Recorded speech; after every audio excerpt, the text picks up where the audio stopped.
سورة الزمر تفسیر ابن کثیر. الحمد للہ رب العالمین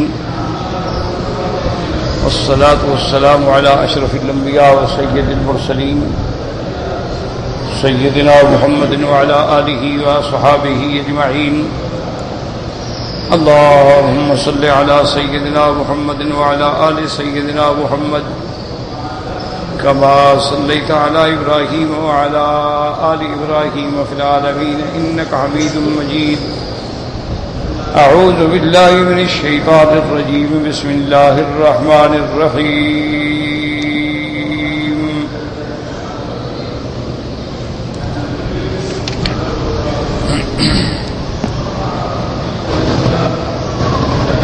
کہاں سے ہے؟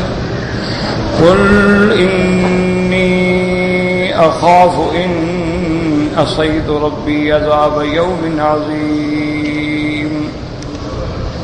قل الله أعبد مخلصا له ديني فاعبدوا ما شئتم من دونه. قل إن الخاسرين الذين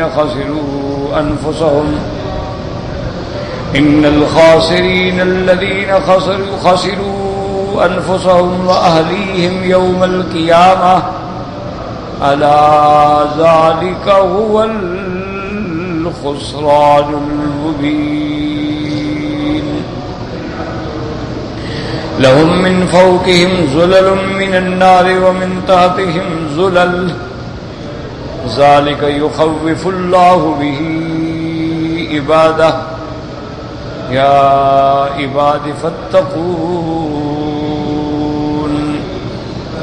والذين اجتنبوا الطاغوت أن يعبدوها وأنابوا إلى الله لهم البشرى. فبشر عباد الذين يستمعون القول فيتبعون أحسنه. أولئك الذين هداهم الله وأولئك هم أولو الألباب. أفمن حق عليه كلمة العذاب أفأنت تنقذ من في النار. لكن الذين اتقوا ربهم لهم غرف من فوقها غرف مبنية تجري من تحتها الأنهار. وعد الله لا يخلف الله الميعاد. اللہ تبارک و تعالی نے ارشاد فرمایا ہے، جیسے آپ پہلے پڑھ چکے ہیں کہ اللہ نے حکم دیا کہ ایمان والو اپنے رب سے ڈرو. للذین احسنوا، جن لوگوں نے بھلائی کے کام کیے، فی ہذہ الدنیا حسنہ، ان کے لیے اس دنیا میں بھی اللہ تبارک و تعالی کی طرف سے بھلائی ہے، رحمت ہے. اور اگر تم مجبور تھے تو ارض اللہ واسعۃ، اللہ کی زمین واسع ہے، کسی جگہ ہجرت کر لے. انما یوفی الصابرون اجرهم بغیر حساب، اللہ تبارک و تعالی صبر کرنے والوں کو بدلہ دے کے بغیر کسی وزن کے، بے حساب. پھر اس کے بعد ارشاد ہوا کہ فرما دیں کہ انی امرت، قل انی امرت، کہہ دیجئے کہ مجھے یہی حکم دیا گیا ہے کہ میں اللہ کی خالص عبادت کروں. وَأُمِرْتُ لِأَنْ أَكُونَ أَوَّلَ الْمُسْلِمِينَ، اور مجھے یہی حکم دیا گیا ہے کہ سب سے پہلے میں اطاعت گزار بنوں، کہ سب سے پہلے اطاعت کرنے والے تو اللہ کے نبی ہوں. اب فرماتے ہیں قُلْ إِنِّي أَخَافُ إِنْ عَصَيْتُ رَبِّي عَذَابَ يَوْمٍ عَظِيمٍ. اور آپ یہ بھی بتلا دیجئے کہ میں تو اپنے ڈرتا ہوں اس بات سے کہ اگر میں نے نافرمانی کی تو عذاب عظیم سے میں ڈرتا ہوں. اللہ کے پیغمبر تو نافرمانی نہیں کرتے، یاد رکھو، وہ تو معصوم ہوتے ہیں. لیکن یہ تنبیہ ہوتی ہے سنانے کے لیے کہ اگر میں بھی نافرمانی کروں تو میرے لیے بھی عذاب عظیم. جیسے قرآن نے فرمایا تھا ان اشرکت لیحبطن عملک، میرے محبوب اگر آپ نے بھی شرک کیا تو آپ کے عمل بھی ہم برباد کر دیں گے. نبی تو شرک سے پاک ہے، لیکن جب اللہ کے نبی کو یہ کہا جائے تو غیر نبی کی پھر کیا طاقت ہو. اس لیے میں قل انی اخاف ان عصیت ربی، میں ڈرتا ہوں اگر میں نافرمانی کروں اپنے رب کی، عذاب یوم عظیم، عذاب اس دن کا جو بہت بڑا دن ہے، کہ جیسے آتا ہے کہ 1000 سال کے برابر، اور بعض آیات میں آتا ہے 50,000 سال کے برابر. قل اللہ اعبد مخلصا لہ دینی، آپ ان کو کہہ دو کہ میں تو خالص اللہ تبارک و تعالی ہی کی بندگی کرتا ہوں، اللہ تبارک و تعالی کی عبادت کرتا ہوں. اگر تم میری بات نہیں مانتے ہو فَاعْبُدُوا مَا شِئْتُم مِّن دُونِهِ، پھر تم جاؤ جس کی چاہو عبادت کرو، جس کے چاہے آگے سیدھے کرو، جس کو چاہو مشکل کشا سمجھو، لیکن یاد رکھو قُلْ إِنَّ الْخَاسِرِينَ الَّذِينَ خَسِرُوا أَنفُسَهُمْ وَأَهْلِيهِمْ يَوْمَ الْقِيَامَةِ، آپ کہہ دیں یہی وہ لوگ ہیں جو گھاٹے میں پڑے، اپنے نفس کو بھی گھاٹے میں ڈالا، اپنے اہل و عیال کو بھی گھاٹے میں ڈالا قیامت والے دن. الا ذلک هو الخسران المبین، اور یہ سب سے بڑا گھاٹا ہے، کھلا گھاٹا ہے کہ کفر پہ مر گئے، شرک پہ مر گئے، اب قیامت کے بعد ہمیشہ دائمی عذاب جہنم میں مبتلا ہوں. اور ان کا حال ایسے ہوگا لہم من فوقہم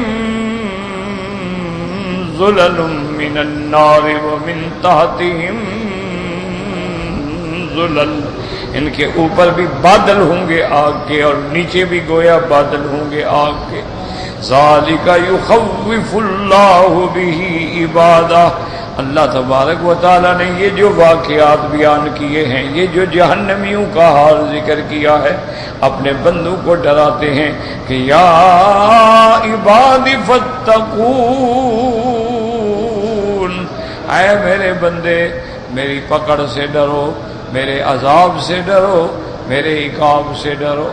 آگے فرماتے ہیں والذین اجتنبوا الطاغوت ان یعبدوها وَأَنَابُوا إِلَى اللَّهِ لَهُمُ الْبُشْرَى. اللہ نے فرمایا وہ لوگ الَّذِينَ اجْتَنَبُوا الطَّاغُوتَ، جو شیطان کی عبادت سے بچ گئے، جو شیطان کی عبادت سے انکار کیا، اجتناب کیا کہ شیطان کی اطاعت کریں یا عبادت کریں. وَأَنَابُوا إِلَى اللَّهِ،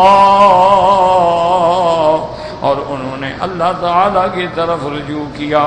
لَهُمُ الْبُشْرَى، انہی کے لیے خوشخبری ہے دنیا و آخرت میں.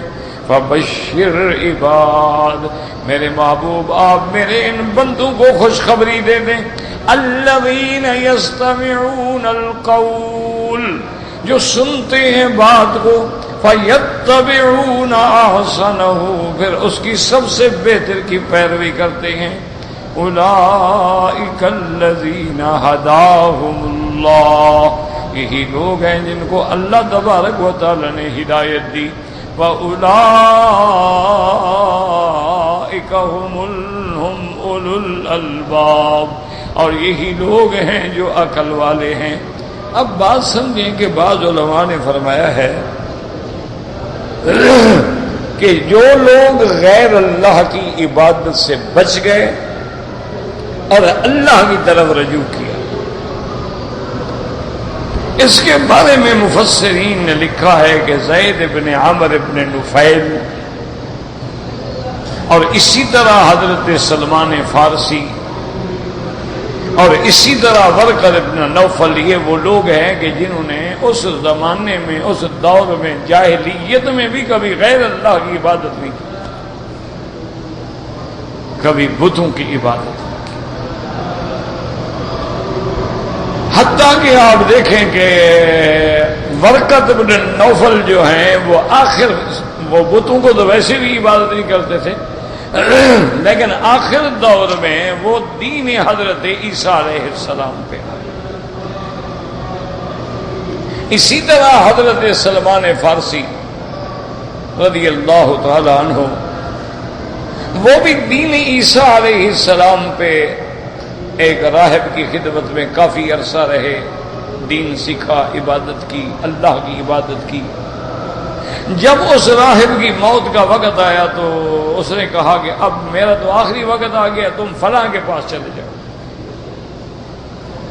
پھر اس کے پاس آئے، وہاں بھی رہ کے اللہ کی عبادت کی۔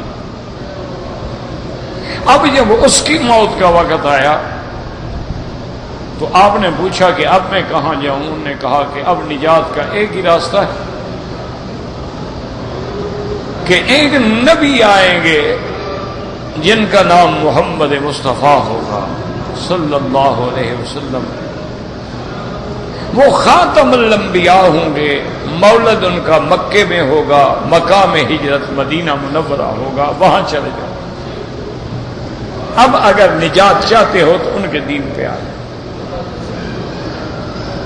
تو بہرحال یہ وہ لوگ ہیں جنہوں نے اللہ کے سوا کسی کی عبادت نہیں کی۔ اسی طرح دیکھیں کہ سیدنا علی رضی اللہ تعالی عنہ بچے تھے، حضور کی زیر تربیت تھے، انہوں نے جاہلیت میں یعنی قبل اسلام بھی کبھی بتوں کو سجدہ نہیں کیا، ورنہ عام طور پہ ہر آدمی اپنے بچوں کو لے جاتا ہے نا، جیسے آپ لے آتے ہیں طواف کرو نماز پڑھو، تو کافر بھی تو لے جاتے ہیں نا کبھی مندر میں چلو دیوی دیوتا کے آگے جھکو، لیکن حضرت علی نے سجدہ نہیں کیا، اور بچپن ہی میں اللہ نے ان کو اسلام کی دولت سے نواز دیا۔ اسی طرح بعینہ سیدنا ابی بکر رضی اللہ تعالی عنہ نے زمانے جاہلیت میں بھی کبھی بت کو سجدہ نہیں کیا، ہمیشہ بتوں سے نفرت کرتے، حتیٰ کہ ان کے والد جو ہیں وہ بت پرست ہیں۔ انہوں نے بڑا زور لگایا ابی قحافہ نے، لیکن حضرت ابو بکر صدیق نے کبھی سجدہ نہیں کیا۔ تو ایسے بہت سارے لوگ ہیں کہ جنہوں نے اس دور میں بھی یا تو ملت ابراہیمی پہ صحیح قائم رہے یا سیدنا عیسیٰ علیہ السلام کے دین پہ قائم رہے، بہرحال ہر حال میں اللہ کی توحید پہ قائم رہے۔ اور طاغوت کا معنی تو ہوتا ہے شیطان، پھر اللہ کے سوا جس غیر اللہ کی عبادت کی جائے اور وہ اس عبادت پہ راضی بھی ہو۔ ایک بات یاد رکھیں، اب لوگ عیسیٰ علیہ السلام کی عبادت کرتے ہیں لیکن عیسیٰ علیہ السلام تو راضی نہیں ہے۔ لوگ حضرت عزیر کی عبادت کرتے ہیں، عزیر علیہ السلام تو راضی نہیں ہے۔ لوگ ملائکہ کی عبادت کرتے ہیں لیکن ملائکہ تو راضی نہیں ہے۔ لوگ اولیاء اللہ کی قبروں پہ سجدے کرتے ہیں، اولیاء اللہ تو راضی نہیں ہے، نہ انہوں نے حکم دیا، نہ انہوں نے سکھلایا، نہ انہوں نے تعلیم دی۔ ہاں جو غیر اللہ کی عبادت کرے اور وہ بھی غیر عبادت پہ راضی ہو تو وہ طاغوت ہے۔ اصل طاغوت کہتے ہیں شیطان کو کہ وہی اللہ کے سوا عبادت پہ ڈالتا ہے۔ تو اب اس آیت کو ذرا سمجھنے کی کوشش کریں۔ اللہ فرماتے ہیں وَبَشِّرْ عِبَادِ الَّذِينَ يَسْتَمِعُونَ الْقَوْلَ فَيَتَّبِعُونَ أَحْسَنَهُ۔ بات سمجھیں کہ اللہ فرمایا میرے محبوب ان کو خوشخبری دے دیں، بشارت دے دیں، مبارکباد دے دیں جن لوگوں نے یستمعون القول، جنہوں نے قول کو سنا، فیتبعون احسنہ، پھر اس کے سب سے بہتر بات پہ عمل کیا۔ اس سے کیا مراد ہے؟ قول سے کیا مراد؟ بعض علماء مفسرین رحمہم اللہ تعالی علیہم فرماتی ہیں کہ قول سے مراد قرآن ہے، کہ جنہوں نے اللہ کے قرآن کو سنا، اس کی اتباع کی۔ لیکن آگے لفظ ہے احسن، احسن کا معنی ہوتا ہے بہت زیادہ اچھا۔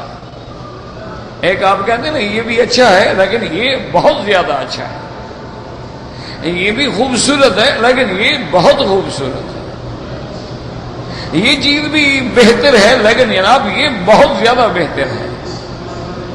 تو قرآن کے بارے میں کیا مانا کہ احسن قرآن تو سارا بہتر ہے.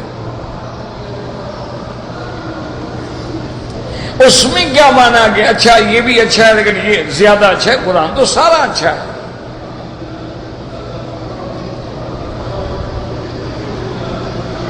تو یاد رکھیں گے اس کے دو جواب دیے ہیں مفسرین نے.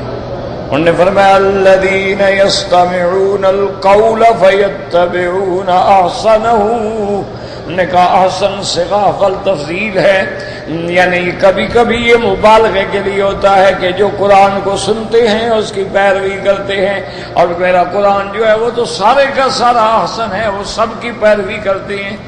انہوں نے کہا کبھی مبالغے کے لیے بولا جاتا ہے، تقابل نہیں ہے اس میں، افعال تفضیل کے صیغے میں نہیں ہے کہ یہ اچھا ہے اور یہ بہت اچھا ہے. قرآن سارا اچھا ہے. اور بعض علماء فرماتے ہیں کہ نہیں، اصل بات یہ ہے کہ قرآن میں بھی تو ایسے حکم ہیں نا. کیا مانا کہ یہ عمل کرو تو جائز ہے لیکن یہ بہت زیادہ بہتر ہے. جیسے اللہ فرماتے ہیں وَإِنْ عَاقَبْتُمْ فَعَاقِبُوا بِمِثْلِ مَا عُوقِبْتُمْ بِهِ. اگر کسی نے تمہیں مارا ہے تم بدلہ لے سکتے ہو، لیکن اتنی بدلہ لے سکتے ہو جتنی اس نے تمہیں مارا ہے. وَلَئِنْ صَبَرْتُمْ، لیکن اگر تم صبر کرو تو بہت صبر کرنا جو ہے بہت اچھی بات. تو اب معنی یہ ہے کہ بدلہ لینا بھی جائز ہے، انتقام لینا بھی جائز ہے، لیکن معاف کر دینا جو ہے وہ بہت اچھا ہے. جیسے فرمایا وَأَن تَعْفُوا أَقْرَبُ لِلتَّقْوَىٰ.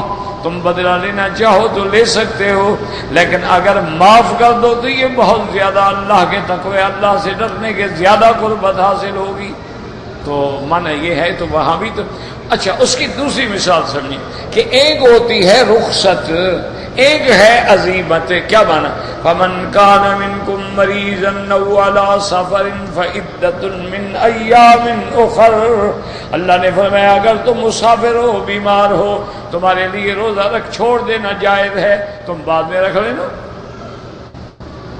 تو اب روزہ نہ رکھنا جو ہے رخصت ہے کہ بھئی سفر ہے تکلیف نہ ہو، روزہ نہ رکھو بعد میں رکھ لیں گے. اچھا بیمار ہے، اچھا یار بیماری کہیں تکلیف بڑھ نہ جائے یا بیماری میں مجھے کوئی دوائی لینی پڑ جائے تو چلو روزہ نہیں رکھتے بعد میں رکھ. لیکن اگر رکھ لے کہتے یار کون سا سفر ہے، کون سی مشکل ہے، گاڑیاں ہیں، ایئر کنڈیشن ہے، آگے جناب ماشاءاللہ قہوے ہیں، منازل ہیں، وہاں جائیں گے، گھر ہے، اے سی چلا کے سو جائیں گے، مسجد جاؤ اے سی ہے، ٹھنڈ ہے، تو کیا تکلیف، یار روزہ کیوں چھوڑیں. وَأَن تَصُومُوا خَيْرٌ لَكُمْ. اگر تم روزہ رکھ لو تو تمہارے لیے بہتر ہے کہ ہم نے رخصت تو دے دی ہے، اجازت تو ہم نے دے دی ہے، لیکن بعد میں قضا کرو گے نا، رمضان تو نہیں ملے گا نا. رمضان ہے، بعد میں چاہے قضا کر لو گے تو گویا وہ روزہ تمہارا ادا ہو جائے گا، لیکن رمضان والی فضیلت تو نہیں ملے گی. تو اس لیے ایک ہوتی ہے رخصت اور ایک ہوتی ہے عزیمت. تو مومن بندے جو ہیں وہ کہتے ہیں یہ رخصت کیا، ہم ہمیشہ عزیمت پہ عمل کریں گے، ہمیشہ عزیمت پہ عمل کریں گے. تو یہ معنی ہوتا ہے احسنہ، کہ وہ پیروی اس چیز کی کرتے ہیں جو سب سے زیادہ بہتر ہوتی. حالانکہ اگر نہ کرے وہ بھی بہتر ہے، لیکن وہ زیادہ بہتر پہ چلنے والے ہیں. اسی لیے بعض علماء نے فرمایا کہ یاد رکھو اس سے مراد صرف قرآن نہیں. فبشر عباد الذین یستمعون القول. انہوں نے کہا یہ عام ہے، قرآن ہے، حدیث ہے، اور اصحابہ کا اقوال ہیں، علماء کے اقوال ہیں، وہ سنتے ہیں اور اس میں جو سب سے زیادہ بہتر قول ہے اس کو لے لیتے ہیں. وہ سب کی روایات کو سنتے ہیں پھر سب سے بہتر پہ عمل کرتے ہیں. یہی وہ لوگ ہیں جن کو اللہ پاک نے خوشخبری دی ہے، اللہ تبارک و تعالیٰ نے بشارت دی ہے کہ ان لوگوں کے لیے بہت بڑا مقام ہے. اس لیے اللہ نے فرمایا میرے محبوب ان کو آپ خوشخبری دیں. اولئک الذین ھداھم اللہ. یہی لوگ ہیں جن کو اللہ نے دنیا میں بھی اور آخرت میں بھی ہدایت دی ہے. وَأُولَئِكَ هُمْ أُولُو الْأَلْبَابِ. اور یہی لوگ ہیں جو صحیح عقل والے ہیں. صحیح فہم والے ہیں، صحیح سمجھ والے ہیں۔ اب پھر تقابل آ گیا، جیسے پہلے آپ پڑھ چکے کہ ایک جہنمی ہے ایک جنتی ہے، کبھی برابر ہو سکتے؟ افمن حق علیہ کلمۃ العذاب افانت تنقذ من فی النار۔ اللہ نے فرمایا جس پہ اللہ نے لکھ دیا ہے کہ یہ شقی ہے، یہ بدبخت ہے، اس کے لیے عذاب ہے، کیا آپ اس کو جہنم سے نکالیں گے؟ بالکل نہیں، کیونکہ ہدایت اللہ کے ہاتھ میں ہے۔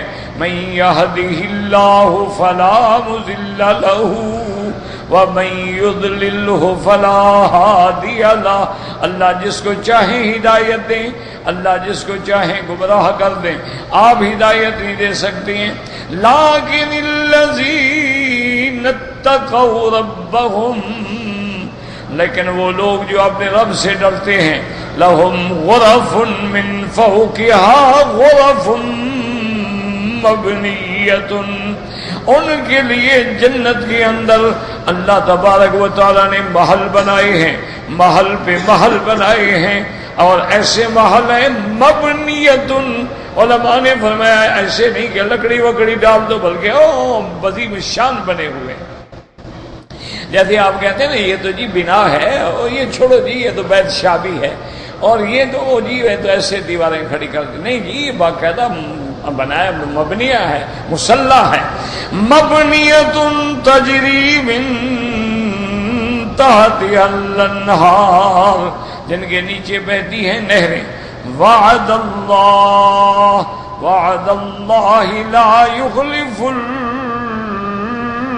المیعاد، اللہ نے یہ مومنوں سے وعدہ کیا ہے جنت کا، اور اللہ تبارک و تعالیٰ کبھی وعدے کا خلاف نہیں کرتے ہیں۔ اللہ کا وعدہ حق ہے، اللہ کا وعدہ سچ ہے، اللہ تبارک و تعالیٰ کبھی اپنے وعدے کا خلاف نہیں فرماتے۔ اب مفسر فرماتے ہیں قال المؤلف والمفسر رحمہ اللہ تعالی ادام النفع بعلومه وعلومكم في الدارين آمین الى ان قال یقول تعالی قل یا محمد صلی اللہ علیہ وسلم وانت رسول اللہ، میرے مدنی آپ کہہ دیں حالانکہ آپ تو اللہ کے رسول ہیں، انی اخاف ان عصیت ربی عذاب یوم عظیم، وهو يوم القيامة شرط ومعناه التعريض بغيره بتلك الاولى والاحرى۔ اب مفسر فرماتے ہیں عذاب یوم عظیم سے مراد کیا ہے؟ قیامت والا دن، لیکن یہ شرط ہے کہ آپ نے فرمایا ان عصیت، اگر میں نافرمانی کروں، اللہ کا نبی تو نافرمانی کرتا ہی نہیں نا، یہ شرط ہے۔ معنی یہ ہوتا ہے کہ دوسرے کو سمجھایا جائے کہ اگر اللہ کے نبی بھی غلطی کریں تو اللہ پکڑ لیتا ہے، تو تم کون؟ اس لیے فرمایا انی اخاف ان عصیت ربی عذاب یوم عظیم قل اللہ اعبد مخلصا لہ دینی، ان کو کہہ دو میں تو آپ عبادت کرتا ہوں اللہ کی خالص اس کی بندگی، اس میں کوئی ریا نہیں۔ فَاعْبُدُوا مَا شِئْتُم مِّن دُونِهِ، یہ بھی تحدید ہے، علماء نے لکھا ہوا اپنا تحدید کا معنی یعنی اللہ پاک ان کو زجر کر رہے ہیں کہ اللہ کا تو حکم دیتا ہے کہ میری عبادت کرو، اگر تم اللہ کے جاؤ جس کی چاہو پر تم عبادت کرو، یہ تو یہ منع نہیں کہ اللہ خود حکم دے رہے ہیں کہ جاؤ بتوں کی عبادت کرو، یہ تحدید ہوتی ہے، وعید ہوتی ہے۔ وَتَبَرَّأَ مِنْهُمْ، اور آپ ان سے بری ہو جائیں، بتلا دیں قُلْ إِنَّ الْخَاسِرِينَ الَّذِينَ خَسِرُوا أَنفُسَهُمْ وَأَهْلِيهِمْ يَوْمَ الْقِيَامَةِ، اے انما الخاسرون كل الخسران، یہی لوگ ہیں بالکل گھاٹے والے، الذین خسروا انفسهم، جنہوں نے اپنے نفس کو بھی ہلاکت میں ڈالا، اپنے اہل و عیال کو بھی ہلاکت میں ڈالا۔ اگر یہ اسلام لے آتے تو ان کی اولادیں بھی مسلمان ہو جاتی، ان کا خاندان بھی مسلمان ہو جاتا، بیوی بچے بھی مسلمان ہو جاتے۔ یہ خود کفر شرک میں رہے تو بیوی بچوں کو بھی برباد کر ڈالا، انہوں نے اپنے آپ کو بھی گھاٹے میں ڈالا اور اپنے اہل عیال کو بھی گھاٹے میں۔ ای تفارقوا فلا التقى لهم ابدا وسواء ذهب اهله الجنه وقد ذهبوا من النار او ان الجميع سكن النار ولكن لا اجتماع لهم ولا سرور اب مفسر فرماتے ہیں کہ دیکھو مثلا کہ یہ گھاٹے ہی گھاٹے میں، مثلا یہ خود بھی کافر، اہل عیال بھی کافر، تو دونوں جہنمی، پھر بھی گھاٹا۔ اچھا اگر یہ کافر ہیں لیکن اولاد مسلمان ہو گئی، جیسے ابو جہل کافر ہے لیکن بیٹا حضرت اکرمہ جو ہے بطن من ابطال الاسلام ہے، وہ تو مسلمانوں کا بہت بڑا سردار ہے رضی اللہ تعالی عنہ، تو اب بھی گھاٹا ہے، کیونکہ حضرت اکرمہ تو جنت میں ہوں گے، ابو جہل جہنم میں پڑا ہوگا، تو اب حضرت اکرمہ اس کو کوئی فائدہ تو پہنچا نہیں سکتے، اور نہ باپ اپنے بیٹے کے پاس جنت میں آ سکتا ہے، کیونکہ اللہ نے جنت جو ہے وہ کافروں کے لیے تو حرام کر، تو لہذا تم تو ہر حال میں گھاٹے میں گئے نا، کہ اگر تمہارے اہل و عیال بھی جہنم میں ہیں تب بھی گھاٹا، اگر اہل و عیال جنت میں ہیں اور تم جہنم میں پڑے ہو تب بھی گھاٹا، کسی حال میں تمہارا نکاح نہیں ہو سکتا۔ اس لیے علماء الذین خسروا انفسهم واهلیہم الا ذلک هو الخسران المبین ای هذا هو الخسران بین الظاہر الفاضل ثم سؤالهم فی النار، یعنی یہ کھلا ہوا گھاٹا ہے کہ آدمی اللہ معاف کرے، اللہ معاف کرے، جہنم کا حقدار بن جائے، یہ تو کھلا ہوا گھاٹا ہے۔ لهم من فوقهم ظلل من النار ومن تحتهم ظلل، ان کے اوپر بھی جہنم کے بادل، آگ کے بادل، اور نیچے بھی، جیسے اللہ فرماتے ہیں لهم من جہنم مہاد، ان کا ٹھکانہ، ان کا بستر، ان کا بچھونا جہنم، ومن فوقهم غواش، اوپر سے بھی آگ نیچے سے بھی آگ، وکذالک نجزی الظالمین، اور اسی طرح ہم سزا دیتے ہیں کافروں کو، مشرکوں۔ وقال تعالی یوم یغشاہم العذاب من فوقہم ومن تحت ارجلہم ویقول ذوقوا ما کنتم تعملون، اور جس دن یغشاہم العذاب، اوپر سے بھی عذاب، نیچے سے بھی عذاب، اور پھر کہا جائے گا چکھو مزہ جو عمل کرتے تھے دنیا میں۔ وقولہ جل جلالہ ذالک یخوف اللہ بہ عبادہ ای انما یقص خبر هذا الکائن لا محالۃ لیخوف بہ عبادہ لینزجروا عن المحارم والمعاصم۔ اللہ فرماتے ہیں یہ واقعات ہم نے کیوں بیان کیے ہیں؟ تاکہ وہ لوگ جو مجرم ہیں، جو جرم کر رہے ہیں، جو گناہ کر رہے ہیں، جو شرک کر رہے ہیں، جو کفر کر رہے ہیں، جو حرام کمانے بچ جائیں۔ یا عباد فتقون، اے اکشو باسی، اے میرے بندے میرے پکڑ سے ڈر جاؤ، میرے عذاب سے ڈر جاؤ، میرے انتقام سے ڈر جاؤ، توبہ کر کے رجوع کر کے توحید پر اقرار کر کے مومنین میں شامل ہو جاؤ۔ اب فرماتے ہیں وہ لوگ جو ایمان والے ہیں، والذین اجتنبوا الطاغوت ان یعبدوها وانابوا الی اللہ لهم البشرى فبشر عباد الذین یستمعون القول فیتبعون احسنہ اولئک الذین ہداہم اللہ واولئک هم اولو الالباب۔ قال عبد الرحمن زید الثنوی والذین الطاغوت یعبدون نزلت فی زید بن عمرو بن نفیل و ابی ذر و سلمان الفارسی، وہ فرماتی ہیں ان کے بارے میں یہ آیت نازل ہوئی ہے، زید بن عمرو بن نفیل، ابی ذر، سلمان الفارسی رضوان اللہ علیہم، والصحیح انہا شاملۃ لہم ولغیرہم ممن اجتنب عبادت الاوثان واناب الى عبادت الرحمن۔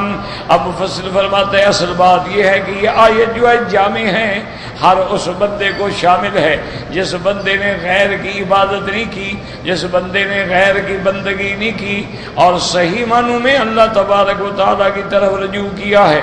فَهَؤُلَاءِ هُمُ الَّذِينَ لَهُمُ الْبُشْرَى، یہ لوگ ہیں جن کے لیے جو دنیا میں بھی خوشی ہے اور آخرت میں بھی خوشی ہے۔ ثم قال عز وجل فبشر عباد الذين يستمعون القول فيتبعون احسنه.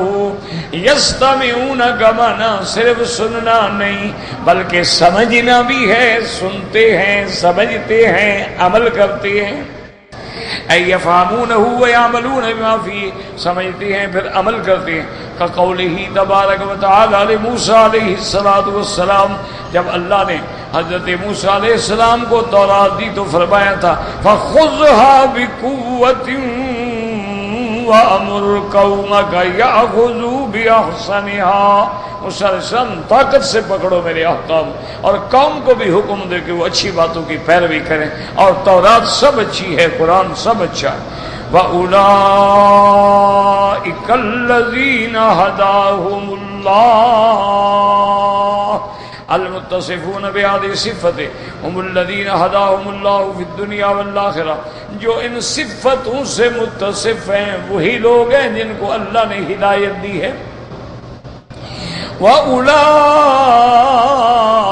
هُمْ أُولُو الْأَلْبَابِ ایسا بالکل صحیح فطرت مستقیمت. اور یہی لوگ ہیں صحیح عقل والے، یہی لوگ ہیں صحیح فطرت پہ چلنے والے، جنہوں نے قرآن پڑھا ہے، قرآن سنا ہے، قرآن سمجھا ہے اور پھر قرآن پہ عمل کیا ہے.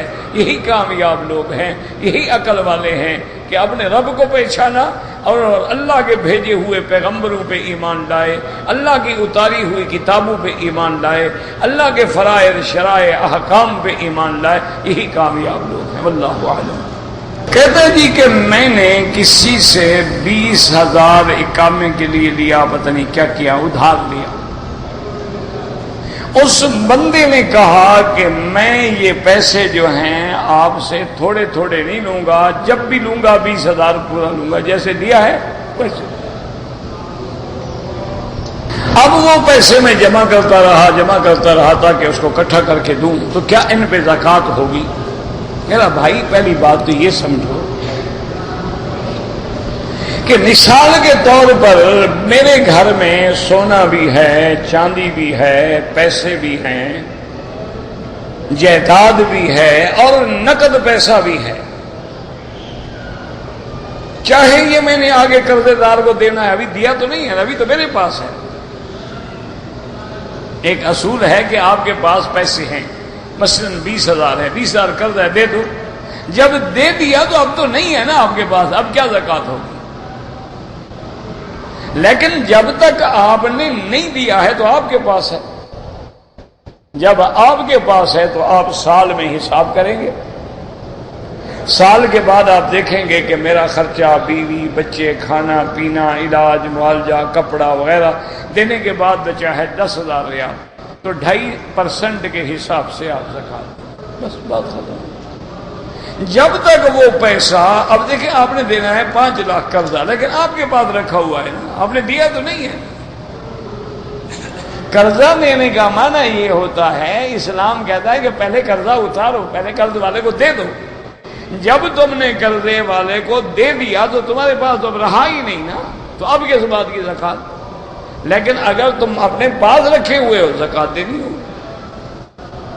اور صرف اس کو نہیں دیکھو گے، سارے پیسے جمع کرو گے. اب دیکھیں نا، مثلا ایک آدمی نے ایک دکان میں 10,000 روپیہ ڈالا ہوا ہے، ایک مکان میں 10,000 ڈالا ہوا ہے، گھر کے زیورات کے لیے 10,000 ڈالا ہوا ہے، ذاتی اخراجات کے لیے 10، تو مانا ہے کہ 40,000 اس کے پاس ہے. سب کا حساب کرے گا.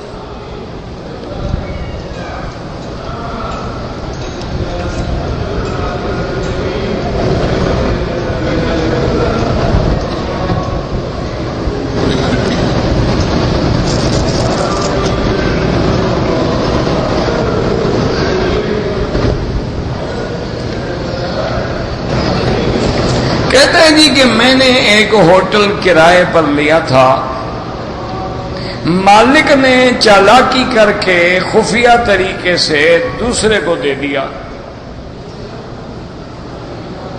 اور جو آپ نے پیسہ دیا تھا گویا اس نے آپ کو نہیں دیا. تو اس میں اس کی غلطی ہے، تمہاری غلطی نہیں ہے. پہلی بات تو یہ ہے کہ ہر ملک کے قانون کا احترام کیا جائے۔ یہ ملک کہتا ہے کہ کسی غیر ملکی کو کاروبار کرنے کی اجازت نہیں ہے، اس کا قانون یہ ہے۔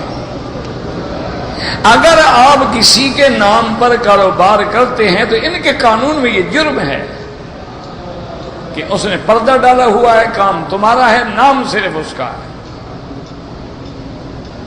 تو اس کا نظام اجازت ہی دیتا تھا۔ پہلی بات تو یہ ہے کہ ہم ان کے قانون کی مخالفت کیوں کریں، بعد میں جو ہم روتے ہیں تو قانون نہ توڑو۔ اگر آپ قانون نہیں توڑیں گے تو آپ کو کوئی نہیں ستائے گا۔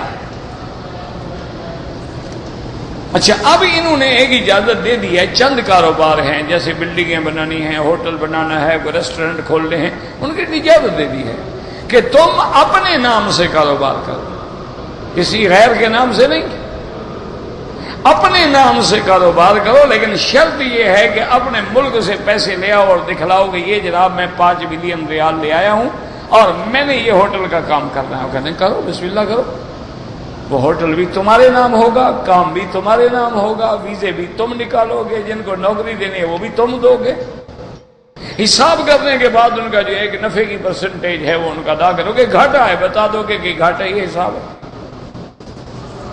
اس میں تم محفوظ ہو، نہ ڈر ہے، نہ خوف ہے، نہ کوئی کھا جائے گا، نہ کوئی پی جائے گا۔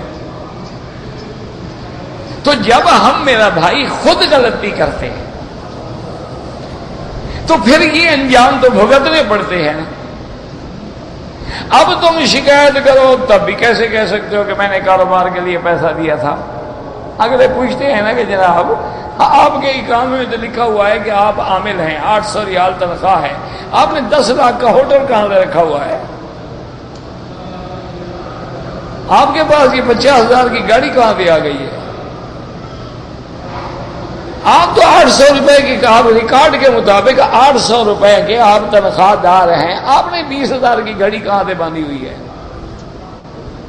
پھر مجرم تو آپ ہیں، گلا دوسروں کو دیتے ہیں۔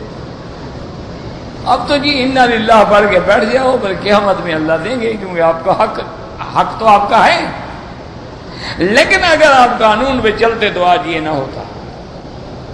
ہم خود غیر قانونی حرکت کرتے ہیں، پھر ہم کہتے ہیں کہ جی ہمیں تنگ کرتے ہیں، ہمیں پکڑتے ہیں، ہمیں ستاتے ہیں، ہمیں یہ کرتے ہیں جناب، ہمیں یہ کرتے ہیں۔ وہ ہم غلط کاری تو ہم کر رہے ہیں، وہ کیا انہوں نے تو کہا ہے کہ بابا نہ کرو۔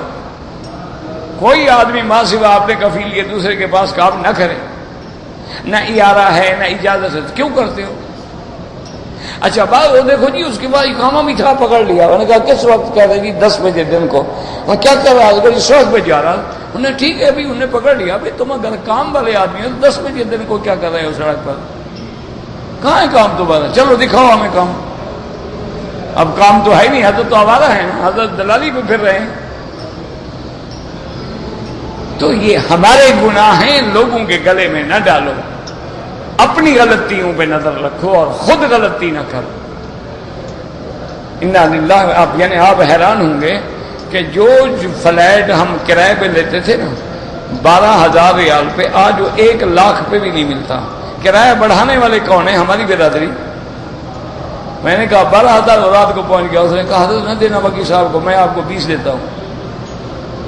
صبح گئے، بھائی وہ کیا ہوا؟ انہوں نے کہا جی مجھے 20 مل رہا ہے، آپ میرا نقصان چاہتے ہیں؟ اچھا آپ سوچ سکتے ہیں کہ یار چلو ٹھیک ہے، پھر ہم بھی 20 دیں گے۔ تیسرا کہا نہیں 20 پہ بھی نہ دینا، میں 25 دیتا ہوں۔ یہ سارا کام ہم نے کیا ہے، اور جب نہ ملے شکایت بھی ہم کرتے ہیں، کبھی عرب شکایت نہیں کرتا۔ مجھے ایک مثال دو کہ کسی عرب نے کسی کی شکایت کی، وہ اگر بات دیکھ بھی لیں گے پردہ ڈال کے چلے جائیں گے۔ یہ ہماری برادری ہے، ہماری بھائی ایک دوسرے کو کاٹیں گے، ایک دوسرے کا لہو چوسیں گے، ایک دوسرے کی شکایت کریں گے، ایک دوسرے کی ٹوہ میں رہیں گے۔ یہ یہاں سے نکلتا ہے کہاں جاتا ہے، بیوی کتنی ہے، بچے کتنے ہیں، لڑکا کتنی ہے، لڑکیاں کتنی ہیں، کام کیا کرتے ہیں، ٹی وی بڑی ہے گھر میں چھوٹی، یہ ہمارا کام ہے۔ انا للہ و انا الیہ راجعون۔ بس دعا کرو اللہ ہمیں ہدایت۔ میں اپنے والدین کے لیے، میرے والدین حیات ہیں، میرا بھائی یاد رکھو کہ طواف یا نفلی عبادت اپنے والدین کے لیے آپ کر سکتے ہیں، کوئی منع نہیں، لیکن علماء نے لکھا ہے کہ سب سے بہتر احتیاط اس میں ہے کہ آپ جب طواف کریں اپنی نیت کریں، جب طواف ختم ہو جائے اللہ سے دعا کر لیں گے یا اللہ یہ طواف اگر تیری دربار میں قبول ہو گیا ہے اور اس کا کوئی ثواب ہے تو میرے والدین کو عطا فرما۔ کیوں؟ اللہ کو پتا ہے نا قبول بھی ہوا ہے نہیں ہوا، ہم تو طواف کرتے ہیں، قبول کا پتہ تو نہیں ہے نا۔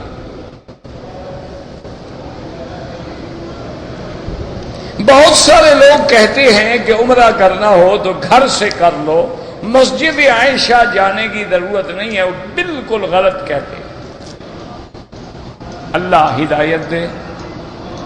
حج کا احرام ہم گھر سے باندھیں گے، حج ہو یا عمرہ، اس میں یاد رکھو حرم بھی ہو ہل بھی ہو۔ اب حج کا احرام ہم نے مکے سے باندھا، عرفات جائیں گے، عرفات ہل ہے۔ اگر گھر سے اور ہوٹل سے احرام باندھ کے عمرہ کر تو ہم تو حرم میں رہے، ہل تو آیا ہی نہیں۔ اور پھر بی بی عائشہ اس وقت حرم میں موجود تھی، یہ جہاں آج کل کہتے ہیں نا معابدہ، یہ جگہ ہے جہاں حضور کے خیمے تھے۔ تو حضور نے فرمایا کہ بھائی کو لے کر جاؤ مسجد عائشہ سے احرام باندھ کے آؤ۔ کیوں؟ کہتے احرام باندھو، جا کے عمرہ کر لو، بھیجنے کی ضرورت ہی کیا تھی؟ یاد رکھو یہ غلط بات ہے کہ گھر سے عمرہ کر لو۔ بس اللہ سے دعا کرو اللہ ضد سے بچائے، بس اللہ سے دعا کیا کرو اللہ ضد سے بچا، تعصب سے بچا، فرقہ بندی سے بچا۔ ویسے پوچھو تو یہ کہہ دیں گے کہ مسجد عائشہ کا عمرہ بھی ناجائز ہے، اور کہیں تو یہ کہتے ہیں گھر سے کر لو۔ اللہ ہدایت دے، اور جھگڑا اللہ جھگڑے سے بچائے بس۔ میری امی نے عمرہ کیا تھا، بال نہیں کٹوائے، تو بال بھی کٹوائیں دم بھی دیں، جب تک بال نہ کٹوائیں گویا وہ احرام میں ہیں۔ احرام کا معنی یہ نہیں ہوتا کہ ہم چادریں اتار کے قمیض پہن لیں تو احرام ختم ہو گیا، احرام تب ختم ہوگا جب ہم بال کٹوائیں گے۔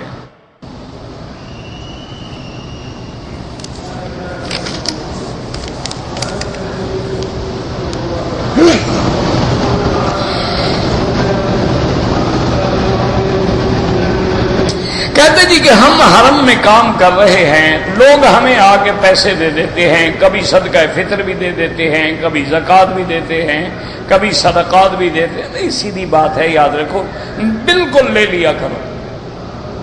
اگر تم الحمدللہ امیر آدمی ہو اور اللہ کے گھر میں خدمت کے لیے آئے ہوئے ہو کہ تاکہ یہ سعادت مل جائے، غریبوں کو دے دینا بس، کسی کا دل بھی نہ توڑیں، کسی کو برا بھی نہ کہیں۔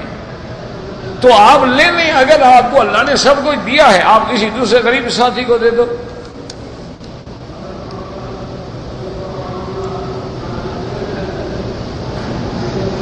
بہرحال آپ کے بھائی نے عمرہ کیا ہے اور حج کرے گا تو لازماً بات یہ ہے کہ اس کو ایک بکری دینی ہوگی، لیکن اگر اس نے عمرہ اپنا نہیں کیا ہے، کسی اور کے لیے کیا تھا، خود حج افراد کرے گا، پھر بکری نہیں دینی ہوگی۔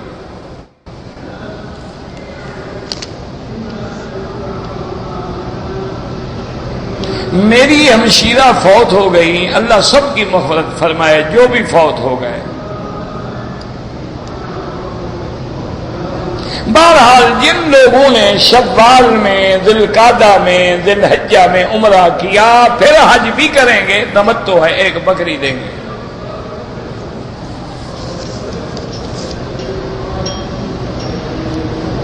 حج بدل کرانا جو ہے وہ صرف حج ہوتا ہے، اس کے ساتھ عمرہ نہیں ہوتا، لیکن کرانے والا اگر چاہتا ہے تو ٹھیک ہے، اس کا خرچہ بھی برداشت کرے تو عمرہ بھی کر دو، کیونکہ خرچہ تو اس پر ہے نا، تم پر تو نہیں ہے نا۔ اب تو حج کا الگ خرچہ ہے، عمرے کا الگ خرچہ ہے۔ اب تو آپ ایک خیمہ لینے کے لیے جائیں تو آپ کو 4000 روپے بھی نہیں ملے گا۔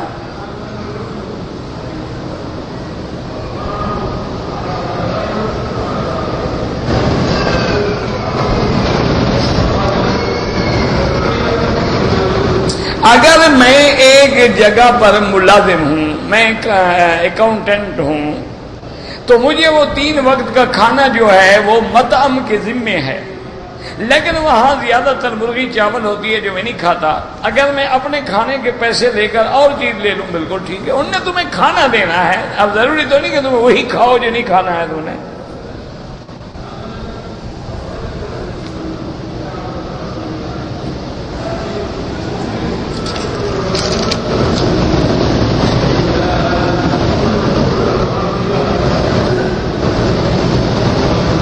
میں نے پلاٹ خریدے تھے, ارادہ یہ تھا کہ اس کو بنا کے کرائے پر دوں گا.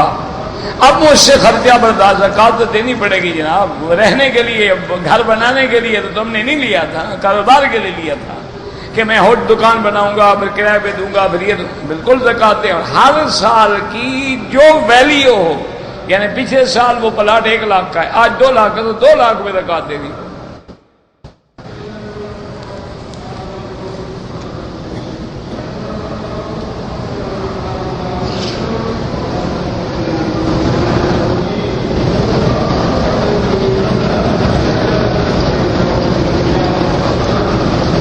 سمجھ نہیں آیا. کہتا ہے کہ ہم 3 آدمی ہیں, ہم نے آپس میں شریک ہو کر ایک کام شروع کیا.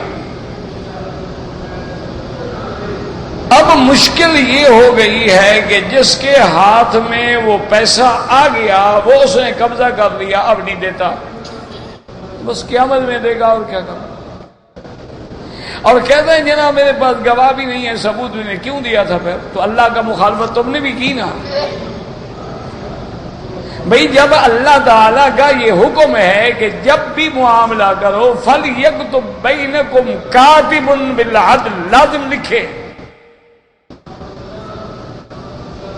اسی لیے حکم ہے کہ اذا تداینتم بدین الی اجل مسمى فاکتبوہ. اگر کسی کو قرضہ دے رہے ہو لکھو, اگر کسی کے ساتھ معاملہ بھی کرنا چاہتے ہو تحریر کرو, اور تحریر پہ گواہ ہونے چاہیے.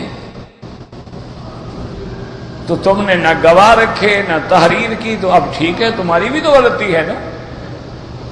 باقی اس کو بھی تمہارا حق کھانا جائز نہیں ہے. اب نہیں دے گا تو قیامت میں تو دے گا نا, کہاں بھاگ جائے گا. تو اصل میں یاد رکھیں کہ اب تو اگر آپ کو دے گا تو وہی پیسے دے گا نا. 10,000 دیا تھا 10,000, قیامت میں تو آپ کے مزے ہو جائیں گے, وہ نیکیاں دے گا آپ کو اپنی ساری. حدیث مبارک میں آتا ہے کہ قیامت والے دن جب حقوق کی ادائیگی کے لیے حکم ہوگا تو حکم ہوگا کہ اس کی نیکیاں لے کر اس بندے کو دے دو, اس کا قرض خواہ ہے. وہ ملائکہ عرض کریں گے یا اللہ نیکیاں تو ختم ہو گئی لیکن ابھی قرضے والے تو کھڑے ہیں, اس کی نیکیاں تو گئی. اللہ فرمائیں گے ان کے گناہ لے کے اس پہ رکھ دو, اب یہ سزا بھگتے گا قیامت. تو میرا بھائی حقوق العباد تو کسی شکل میں ضائع نہیں ہوتے. آپ حج پڑھ لیں لیکن حقوق العباد معاف نہیں ہوگا. آپ 1 لاکھ حج کر لیں لیکن آپ نے اگر کسی کا حق کھائے وہ دینا ہوگا. کسی کو گالی دی ہے بخشوانی ہوگی, اس کا حق ہے. کسی کی غیبت کی ہے اس کے بعد جا کے کہو کہ مجھے معاف کرو. تو حقوق العباد جو ہیں وہ معاف نہیں ہوتے, ہر حال میں ادا کرنے.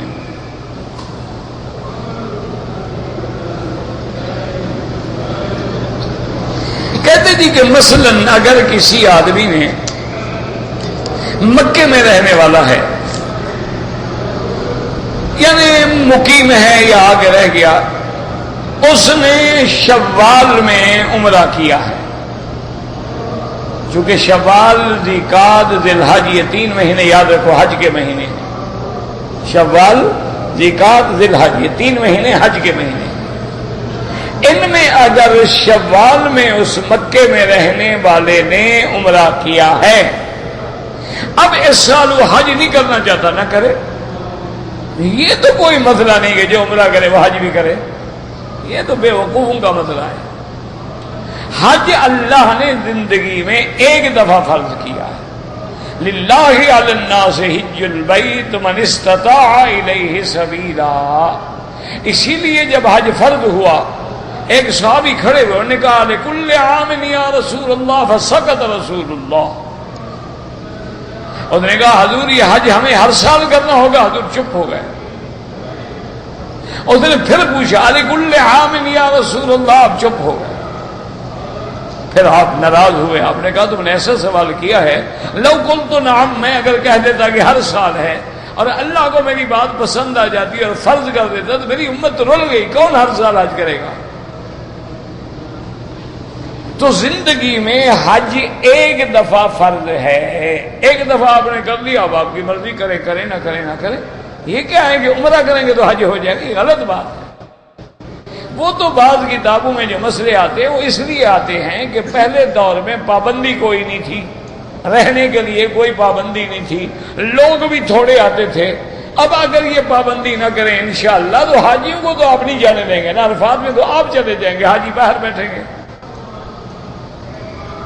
اب یہ پابندی تو اسی لیے کرتے ہیں نا کہ نظام والے لوگ جو ہیں وہ زیادہ آرام سے حج کریں.